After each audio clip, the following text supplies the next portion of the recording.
नमस्कार दोस्तों, welcome to आरंभ एजुकेशन एम्पावरिंग एस्पिरेंट्स। देखिए, आज के वीडियो में हम लोग जो सम्मेलन होता है पंचायतों में, ग्राम पंचायत, जनपद पंचायत और जिला पंचायत में जो सम्मेलन होता है वो कब कब होता है और सम्मेलन स्थगित कैसे होता है, उसके अलावा विशेष सम्मेलन क्या होता है, वो वाला टॉपिक हम लोग आज के वीडियो में कवर करने वाले हैं।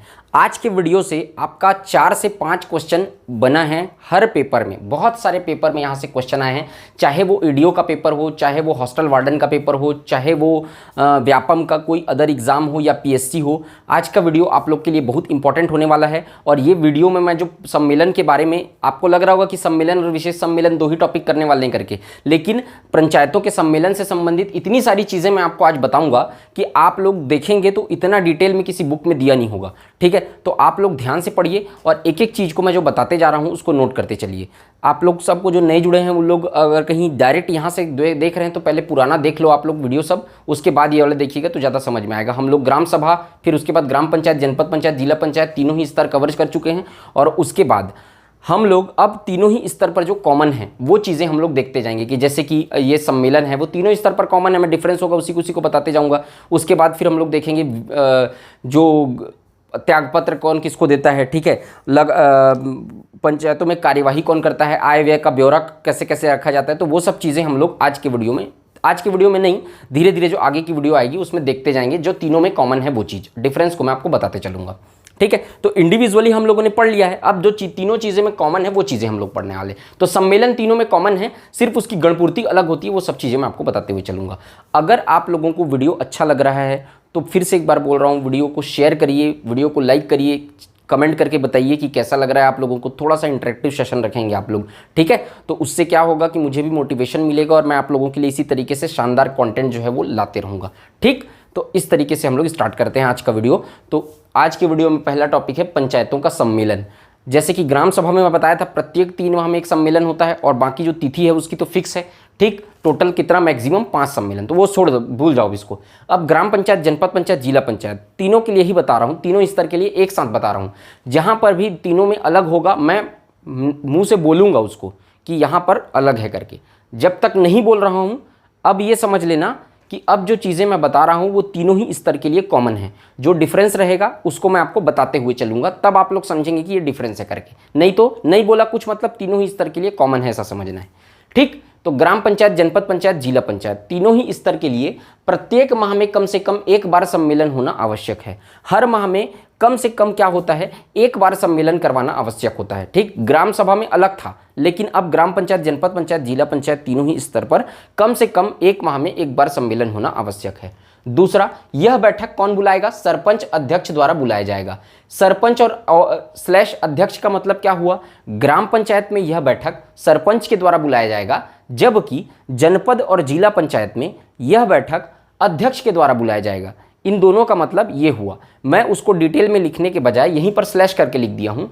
आप लोग इस तरीके से भी लिख सकते हैं, अगर आप लोग को समझ में नहीं आ पाएगा इस तरीके से तो अलग अलग भी लिख सकते हैं।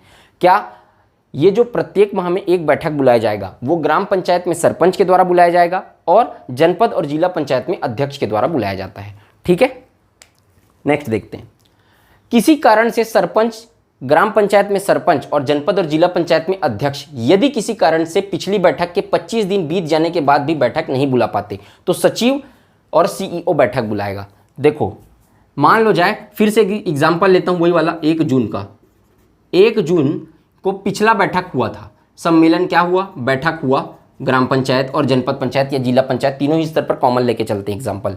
तो 1 जून के बीत जाने के बाद ये जो सरपंच और अध्यक्ष रहेंगे,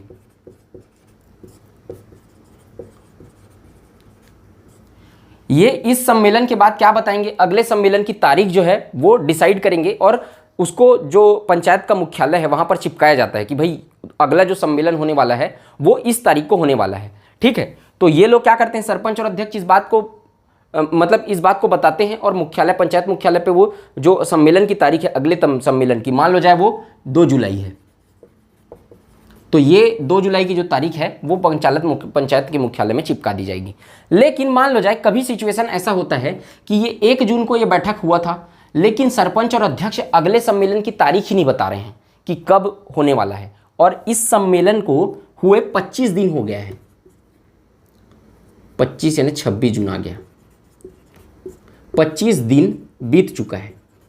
ये पहला बैठक जो हुआ था उसको हुए कितना दिन बीत चुका है, 25 जून। अब 26 जून का मतलब 25 दिन बीत चुका है। ये डेट तो मैं एग्जांपल के लिए ले रहा हूँ, ठीक है, आप लोग को समझ में आ रहा होगा। तो अगर कहीं 26 जून आ गया, 26 जून को सबको पता चलता है कि भाई ये दोनों तो सम्मेलन का जो अगला सम्मेलन का तारीख है वो बता ही नहीं रहे हैं, तब क्या होगा, तब 25 दिन बीत जाने पर भी बैठक नहीं बुला पाते, अगर मतलब इसका सीधा मतलब है ये लोग बैठक नहीं बुला पा रहे हैं, तब क्या किया जाएगा, सचिव और सीईओ बैठक बुलाएगा। मतलब ग्राम पंचायत में सचिव बैठक बुलाएगा। अगर 25 दिन बीत जाने पर भी सरपंच और अध्यक्ष बैठक नहीं बुलाते हैं तो ग्राम पंचायत में सचिव बुलाएगा, और जिला पंचायत और जनपद पंचायत और जिला पंचायत इन दोनों में कौन बुलाएगा, सचिव या नहीं सीईओ, मुख्य कार्यपालन अधिकारी, ये बैठक बुलाएगा। समझ में आया। यदि पिछली बैठक के 25 दिन बीत जाने के बाद भी सरपंच और अध्यक्ष अगर सम्मेलन नहीं बुला पाते तो ग्राम पंचायत में सचिव सम्मेलन बुलाएगा और जनपद और जिला पंचायत में सीईओ सम्मेलन बुलाएगा, ठीक है। और इस सम्मेलन की अध्यक्षता कौन करेगा, सरपंच और अध्यक्ष। भले ही ये लोग बैठक ना बुलाए हों, लेकिन जो बैठक ये लोग बुलाएंगे, है ना, ग्राम पंचायत में सचिव और जनपद पंचायत में सीईओ, जनपद और जिला पंचायत में सीईओ, उस बैठक की अध्यक्षता भी कौन करेगा, सरपंच और अध्यक्ष। और सामान्य बैठक अगर ये लोग बुलाए हैं तब भी अध्यक्षता कौन करता है, सरपंच और अध्यक्ष ही बैठक की अध्यक्षता करते हैं, जो हर महीना होते रहता है उसका, ठीक है। अनुपस्थिति में देखो अध्यक्षता कौन करेगा, ये बैठक का अध्यक्षता कौन करता है, सरपंच और अध्यक्ष करते हैं। मतलब ग्राम पंचायत में सरपंच और जनपद और जिला पंचायत में कौन करता है बैठक की अध्यक्षता, अध्यक्ष करता है, जनपद अध्यक्ष और जिला पंचायत अध्यक्ष। लेकिन अगर ये दोनों अनुपस्थित हैं तब ग्राम पंचायत में बैठक की अध्यक्षता उप सरपंच करेगा और जनपद और जिला पंचायत में बैठक की अध्यक्षता उपाध्यक्ष करेगा, ठीक है। लेकिन देखो केवल इसी कंडीशन में ये लोग अध्यक्षता करते हैं, उप सरपंच और उपाध्यक्ष, वही काम रहता है बस ये लोग का। मतलब उपस्थिति में, अनुपस्थिति में मतलब अगर कोई तबीयत खराब हो गया है, कहीं बाहर चले गए हैं या फिर कोई इमरजेंसी आ गया है, तब फिर ये लोग करेंगे। अगर कहीं त्यागपत्र दे देता है सरपंच, मृत्यु हो जाती है या फिर और अन्य किसी कारण से सरपंच अपने पद से बर्खास्त कर दिया जाता है, चाहे वो अविश्वास प्रस्ताव के थ्रू हो चाहे वो रिकॉल के थ्रू हो, अगर ये सब कंडीशन आ जाता है तब स्थानापन्न सरपंच की नियुक्ति कर दी जाती है। ये उप सरपंच और उपाध्यक्ष उस पद को ग्रहण नहीं करते, उप सरपंच उस पद को ग्रहण नहीं करता है, स्थानापन्न सरपंच की नियुक्ति कर दी जाती है। ये क्वेश्चन कई बार पूछ चुका है, इसको पिछले वीडियो में मैं डील किया था, डिस्कस किया था। तो अध्यक्षता कौन करेगा, ग्राम पंचायत में सरपंच और जनपद और जिला पंचायत में अध्यक्ष, उनकी अनुपस्थिति में एब्सेंट अगर हैं तो ग्राम पंचायत में उप सरपंच और जनपद और जिला में उपाध्यक्ष। अगर ये दोनों एब्सेंट है, दोनों अनुपस्थित है, तब सदस्य अपने बीच से चुनेंगे। सामान्य कंडीशन में क्या होता है, मृत्यु वगैरह हो गया तो है ना, अविश्वास प्रस्ताव के थ्रू हो तो अपने बीच से ही चुन लेते हैं, जिसको स्थानापन्न सरपंच कहा जाता है। लेकिन अगर दोनों अनुपस्थित हैं तभी सदस्य अपने बीच से यहाँ पर चुनेंगे। अब जो पंचायत का सम्मेलन होगा, जो सामान्य सम्मेलन है जो हर महीना होता जा रहा है, उसमें कोई भी निर्णय बहुमत से लिया जाएगा। मतलब बहुमत का मतलब क्या होता है, 50% + 1, मतलब जो आधा से ज़्यादा लोग जिस पे वोट दिए वो सर्वसम्मति से वो मुद्दा पास हो जाएगा। मत अगर समान आ गया, ठीक है, मतलब कोई भी चीज़, कोई भी मुद्दा उठा, मान लो जाए ग्राम पंचायत में स्वच्छता का मुद्दा उठा, अब कोई 50% लोग ये बोल रहे हैं कि ग्राम पंचायत में ग्राम पंचायत में स्वच्छता होनी चाहिए, मतलब स्वच्छता के लिए हमको 10,000 रुपये खर्च करना चाहिए गलियों की स्वच्छता के लिए, और 50% लोग ये बोल रहे हैं, 50% लोग पक्ष में हैं, 50% लोग विपक्ष में हैं, बोल रहे हैं कि इतना पैसा खर्चा नहीं करना चाहिए, ऐसे ही काम चल जाएगा, ठीक है। तो अब ये क्या हो गया, मत बराबर हो गया, ठीक। तो और अपने को वोट कितना चाहिए, 50% + 1 चाहिए। तब इस कंडीशन में क्या होगा, तब इस कंडीशन में मत समानता की स्थिति में निर्णायक मत देने का अधिकार होता है जो अध्यक्षता करने वाला व्यक्ति रहता है, जो अध्यक्ष है। कौन, ग्राम पंचायत में कौन अध्यक्ष रहेगा, सरपंच जो अध्यक्षता कर रहा है, सरपंच, और जनपद और जिला पंचायत में जनपद पंचायत अध्यक्ष और जिला पंचायत अध्यक्ष। तो जो भी अध्यक्षता करने वाला व्यक्ति है वो यहाँ पर क्या करेगा, एक मत निर्णायक मत देगा। मतलब अगर कहीं स्वच्छता के पक्ष में एक वोट दे दिया तो यहाँ पर क्या हो गया, 50% + 1 हो गया, तो मतलब ये पास हो जाएगा कि 10,000 रुपये हमको देना है स्वच्छता के लिए। और अगर स्वच्छता के विपक्ष में दे देगा कि भाई पैसा नहीं है सर पंचायत के पास करके, तो पंचायत 50% + 1 ये हो गया, ये कम हो गया, तो ये फिर पैसा पारित नहीं होगा। इसी को कहते हैं निर्णायक मत, ठीक है। वो लास्ट मत जो होता है उसको कहते हैं निर्णायक मत। क्लियर हो गया एकदम, कैसे कैसे सम्मेलन होता है, सब समझ गए एकदम, ठीक है। अब देखते हैं हम लोग विशेष बैठक क्या होता है। अब देखो विशेष बैठक का मतलब हर माह तो एक ठो बैठक बुलाया ही जाएगा, लेकिन उसके अतिरिक्त भी अगर सदस्य चाहते हैं कि और एक बैठक बुलाया जाए करके, कोई मुद्दा है, कोई इमरजेंसी कंडीशन आ गया, कोई डिसीजन लेना जरूरी है, तो अगर ग्राम पंचायत और जनपद पंचायत, जिला पंचायत के सदस्य अगर चाहते हैं कि उस एक इमरजेंसी सम्मेलन बुलाया जाए, अब 1 माह में एक ही बार होता है, लेकिन बीच में अगर बुलाना चाहते हैं तब उसको कहा जाता है विशेष बैठक।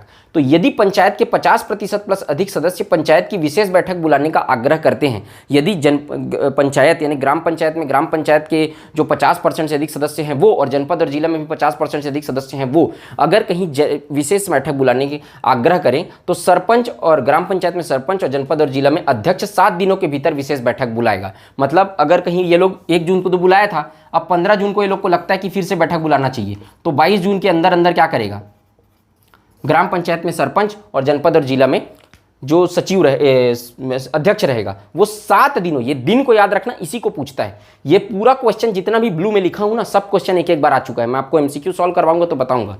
और ये 7 दिनों के भीतर विशेष बैठक बुलाएगा। और यदि सरपंच और अध्यक्ष अगर 7 दिनों के भीतर ये लोग आग्रह कर रहे हैं 50% से अधिक सदस्य, और अगर सरपंच और अध्यक्ष इस विशेष बैठक को बुलाने में किसी भी प्रकार से असमर्थ रहता है, ठीक है, असफल रहता है, नहीं बुलाता है, तब सदस्य स्वयं अपने बीच से क्या करेंगे, बैठक को कंडक्ट करेंगे, बैठक को बुलाएंगे।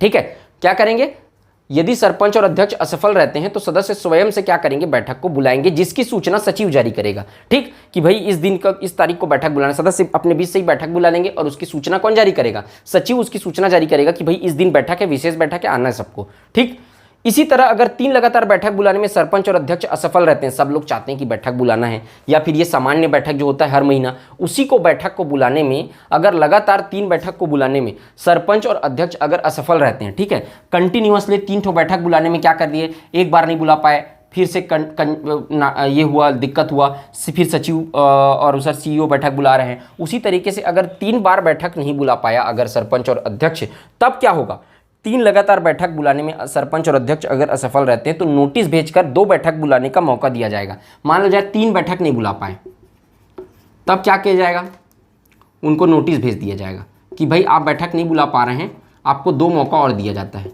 तो टोटल कितना मौका दिया जाता है, 5 मौका। ठीक है, तो 5 मौका दिया जाएगा टोटल, इसको भी पूछ चुका है एक बार। तो 5 मौका दिया जाएगा, 2 बैठक बुलाने का और मौका दिया जाएगा, फिर उसे हटाने की प्रक्रिया प्रारंभ की जाएगी। और अगर कहीं 5 बार भी वो बैठक बुलाने में असफल रहता है लगातार, इसका मतलब ये समझ लिया जाता है कि उसका जो प्रभाव है वो कम हो चुका है और लोग उसको पसंद नहीं कर रहे हैं, तो उसके बाद फिर उसको रिकॉल ले आया जाएगा या फिर अविश्वास प्रस्ताव ला के उसको हटा दिया जाएगा। इस तरीके से काम किया जाता है। ठीक, ये चीज़ को आप लोग ध्यान में रखना। ठीक, गणपूर्ति। गणपूर्ति क्या होता है, गणपूर्ति वो सदस्यों की वो संख्या सम्मेलन में जिनके पूर्ण होने पर ही किसी सम्मेलन की कार्यवाही प्रारंभ की जाती है।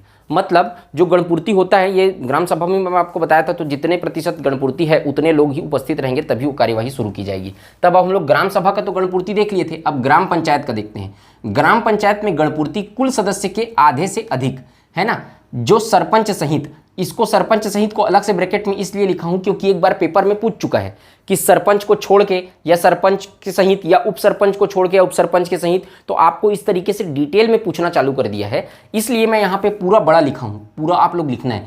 कुल सदस्य के आधे से अधिक, मतलब सरपंच भी उसमें शामिल होगा, उप सरपंच भी शामिल होगा, उप सरपंच सरपंच अलग से नहीं रहेंगे, सब सदस्य को मिला के उस दिन उस सम्मेलन में 50% प्लस 1, आधे से अधिक मतलब 1/2 से अधिक, मतलब 50% प्लस 1 इतने सदस्य वहां पर उपस्थित होने चाहिए, तो गणपूर्ति पूरी हो जाएगी और सम्मेलन चालू हो जाएगी। उसी तरीके से जनपद और जिला पंचायत में, ये तो ग्राम पंचायत की गणपूर्ति हो गई, लेकिन जनपद और जिला पंचायत में 1/3 होने चाहिए। 1/3 का मतलब कितना होता है, 1/3 का मतलब 33%।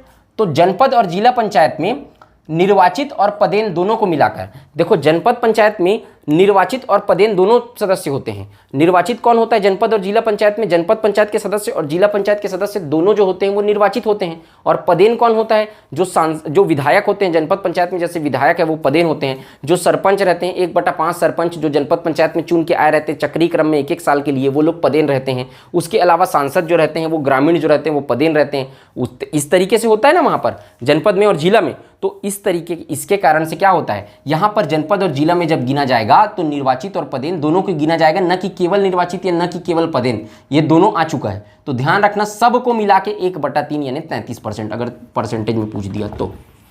यहाँ पर इतने सदस्य हैं तो यहाँ पर सम्मेलन पूर्ण चालू हो जाएगा। यदि गणपूर्ति नहीं हुई, मतलब कि मान लो जैसे सम्मेलन बुलाया और गणपूर्ति नहीं हुई, तो अध्यक्ष सम्मेलन को स्थगित कर देगा और उसके बाद अगली तारीख को तय करेगा। गणपूर्ति पूर्ण नहीं हुई तो क्या होगा, सम्मेलन स्थगित हो जाएगा और अगली बैठक को तारीख जो है वो डिसाइड कर देगा कि इस बैठक दिन गणपूर्ति होना है करके। तो उस दिन गणपूर्ति होना आवश्यक नहीं है। जो स्थगित बैठक है, मान लो जाए 1 जून को बैठक हुई, वहां गणपूर्ति नहीं हुई तो 5 जून को भाई फिर से बैठक किया जाएगा, ऐसे करके वो स्थगित कर देगा। अब 5 जून के जो बैठक होगा उसमें गणपूर्ति का होना आवश्यक नहीं है, क्योंकि वो नॉर्मल बैठक नहीं है, वो स्थगित बैठक है। जो पहले स्थगित हुआ था वही बैठक है वो, तो वहां पर क्या होगा, गणपूर्ति का होना आवश्यक नहीं है, कोई जरूरी नहीं है। लेकिन अगर गणपूर्ति नहीं है, ठीक है, एक तो सम्मेलन तब भी चलेगा जब गणपूर्ति नहीं है, कोई भी डिसीजन लेना है वो लिया जाएगा। लेकिन अगर गणपूर्ति नहीं है तो कोई नया मुद्दा नहीं लाया जाएगा। जो मुद्दा 1 तारीख वाले सम्मेलन में लाया गया था, यानी कि पिछले सम्मेलन में लाया जाना था, वही मुद्दा वहां पर लाया जाएगा और नए मुद्दे पे चर्चा नहीं की जाएगी। नए मुद्दे पे चर्चा तभी की जाएगी जब गणपूर्ति पूर्ण हो, स्थगित सम्मेलन में भी। क्लियर, समझ में आ रहा है? देखो, सम्मेलन स्थगित कर दिए हैं तो स्थगित सम्मेलन में तो गणपूर्ति की आवश्यकता नहीं है, क्योंकि पिछला सम्मेलन को स्थगित करके लाए हैं, गणपूर्ति की कोई आवश्यकता नहीं है। लेकिन चूंकि अगर गणपूर्ति नहीं है, मान लो जाए अगर गणपूर्ति नहीं है, फिर भी आवश्यकता तो नहीं है, लेकिन गणपूर्ति नहीं है तब भी सम्मेलन चलेगा, लेकिन चलेगा जरूर, लेकिन वहां पर नया मुद्दा कोई नहीं लाया जाएगा। केवल गणपूर्ति नहीं है तो केवल वही मुद्दा लाया जाएगा जो पिछले सम्मेलन में लाया जाना था।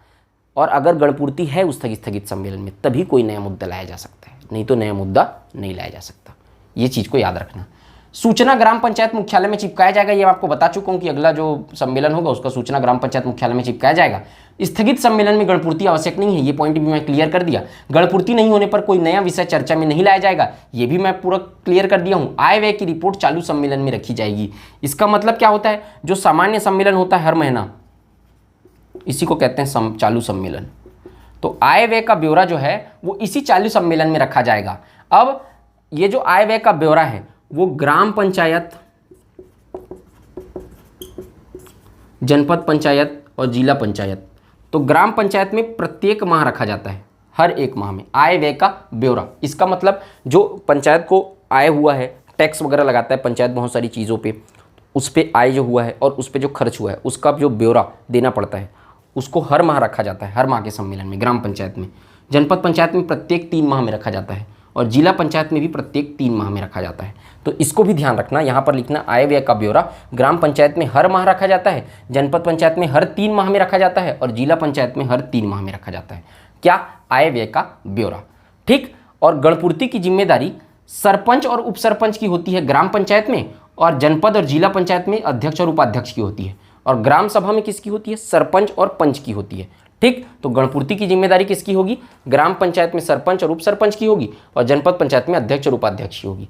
3 बार अगर कहीं गणपूर्ति कराने में असमर्थ रहते हैं सरपंच उप सरपंच, तो नोटिस भेजकर 2 मौका उनको और दिया जाएगा, और अगर वो 2 मौके में भी वो गणपूर्ति नहीं करा पाते हैं तब उनको हटाने की प्रक्रिया प्रारंभ की जाएगी। क्लियर? तो ये आपका पंचायत का सम्मेलन, विशेष सम्मेलन और क्या क्या होता है गणपूर्ति से संबंधित, वो चीज़ें आज के वीडियो में हम लोग कवर कर रहे हैं। मुझे उम्मीद है कि आप लोगों को धीरे धीरे हम लोग चल रहे हैं, लेकिन बहुत सी चीज़ें जो है वो आप लोग को क्लियर हो रही होगी और काफ़ी डिटेल में हम लोग करते जा रहे हैं। इसके बाद आपको कोई भी पढ़ने का ज़रूरत नहीं पड़ेगा। मैं फिर से एक बार बोल रहा हूँ, पूरा डिटेल में मैं कवर करवा रहा हूँ। जो चीज़ें अगर कहीं बाई चांस अगर कोई चीज़ें छूट भी गई होंगी तो मैं उसको फिर से कवर करवाऊँगा, लेकिन हम लोग आराम से पढ़ेंगे और पूरा पढ़ेंगे। आपके एग्ज़ाम तक जो है वो अगला एग्ज़ाम आने वाला है, उस तक आपका जो सिलेबस है वो ख़त्म हो जाएगा। इतना मैं उसको टारगेट लेके करवा रहा हूँ। ठीक है। तो और फिर उसके बाद MCQ भी बीच बीच में सॉल्व करते रहेंगे। तो आप लोग जुड़े रहिए। और सुबह 9 बजे डेली क्लास होती है, मतलब एक दिन के अल्टरनेट में भी क्लास आ रही है, तो हर सुबह 9 बजे जो है वो क्लास होती है, तो वो आप लोग वहाँ पर प्रीमियर को अटेंड किया कीजिए, और क्वेश्चन होगा तो पूछ सकते हैं। ठीक है, कमेंट सेक्शन में। तो आज के वीडियो में सिर्फ इतना ही। अगर आपको वीडियो अच्छा लगे तो वीडियो को लाइक करिए, चैनल को सब्सक्राइब करिए, ज़्यादा से ज़्यादा शेयर करिए। मिलते हैं नेक्स्ट वीडियो में। जय हिंद, वंदे मातरम।